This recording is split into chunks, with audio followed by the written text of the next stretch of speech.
बारामती तालुक्यातील पंधरे गावात ग्रामपंचायत निवडणुकीनंतर एक अनोखी आणि चर्चेची घटना समोर आली।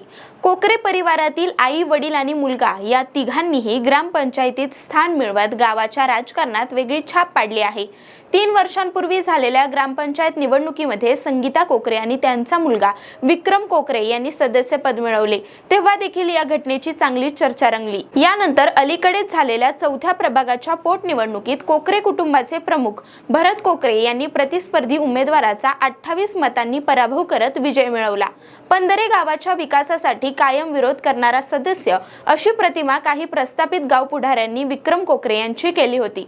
तरीही केवळ जनसंपर्क आणि सामाजिक कार्याच्या जोरावर आपले वडील भरत कोकरे यांना सर्वसाधारण जागेवर त्यांनी उभं केलं। या प्रभागात सर्वसाधारण वर्गाचं वर्चस्व असताना आणि विरोधकांनी मोठी ताकद पणाला लावून देखील भरत कोकरे हे विजयी झाले। यामुळे एकाच कुटुंबातील हे 3 सदस्य आता ग्रामपंचायत मध्ये कार्यरत आहेत।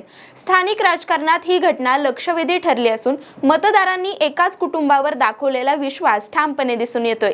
एकाच कुटुंबातील 3 सदस्य एकाच वेळी ग्रामपंचायतीत निवडून येणं ही दुर्मिळ बाब मानली जात आहे। त्यामुळे पंधरे गावाचे नाव संपूर्ण तालुक्यात चर्चेत आले असून ग्रामस्थांकडून कोकरे परिवारावर शुभेच्छांचा वर्षाव होत आहे।